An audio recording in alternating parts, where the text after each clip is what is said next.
Salut les jeunes, j'espère que vous allez bien. Ça fait un petit bout de temps qu'on ne s'est pas vu avec les vacances, donc j'espère que la reprise s'est bien passée pour vous. Aujourd'hui, avec l'aumônerie, on aborde un sujet un peu particulier, celui de la vocation. Comment le Seigneur fait pour entrer dans la vie de certaines personnes et les appeler à devenir prêtres, à devenir religieux ou religieuses, et surtout à donner leur vie au Seigneur.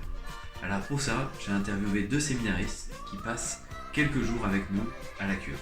C'est parti. Je m'appelle Louis-Marie Thibault, j'ai 21 ans et je suis en première année de philosophie, donc c'est ma 2e année au séminaire. Charles Hugret-Violet, 26 ans, au séminaire depuis septembre.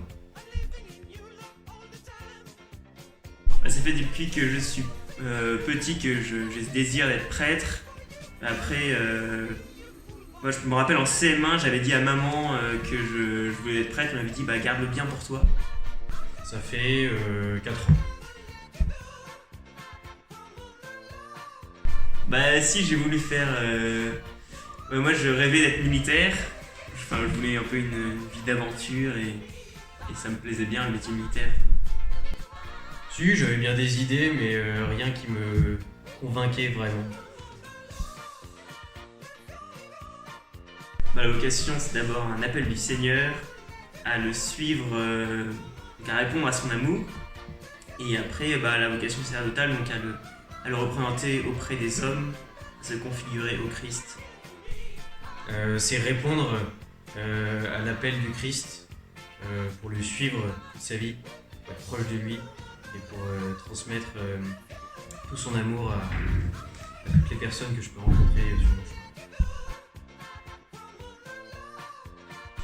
Le moment où la vocation est vraiment revenue, c'était au JMJ de Cracovie, dans une messe, où j'ai ressenti ça de manière assez sensible, une forme d'évidence, de certitude que j'étais appelé à être prêtre et que je serais vraiment heureux là-dedans en servant Dieu.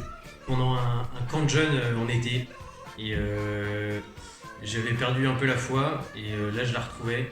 Je me suis confessé pendant une adoration. Et là, j'ai su que le Seigneur m'aimait et j'ai ressenti une profonde conviction que là où il m'appelait, c'était le sacerdoce. J'avais 22 ans à l'époque. Déjà peur de l'inconnu parce que je savais pas trop où le bon Dieu voulait me mener. Peur de renoncement, le mariage, la famille. Peur de renoncer aussi au métier militaire que j'aimais, que je l'apprenais à découvrir. Et puis, peut-être peur de l'engagement aussi. J'ai eu peur de me tromper. J'ai eu peur de perdre mes amis. Et j'ai eu aussi peur que ça me rende pas heureux.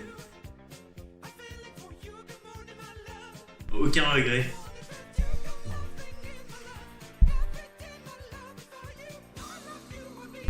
Je dirais pas des doutes. Parfois des moments plus difficiles, mais... Pour moi, j'ai plutôt l'impression que c'est des épreuves. Oui, mais c'est pas des doutes profonds.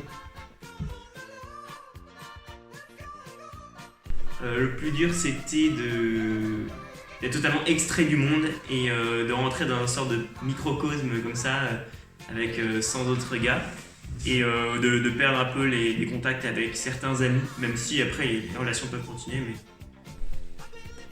Franchement, y a pas grand chose qui me vient à l'esprit.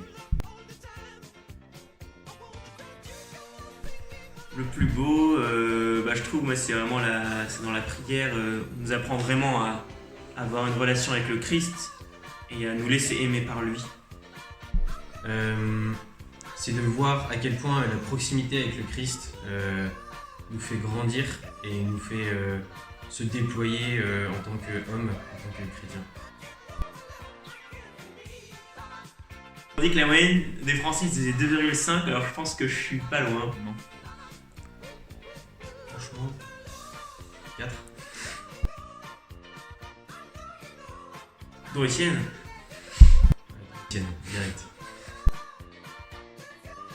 Voilà, c'est terminé. J'espère que cette petite vidéo vous a aidé à mieux comprendre ce qu'était la vocation. Et pour ça, vous pouvez répondre au questionnaire que vous trouverez dans les commentaires. En attendant, je veux vous assurer que je prie bien pour vous, j'espère qu'on pourra se revoir bientôt. Et je prie tout particulièrement pour ceux qui devaient recevoir un sacrement, le baptême, la profession de foi, la confirmation et la première communion. Voilà, je pense bien à vous tous et j'espère qu'on va se revoir très bientôt.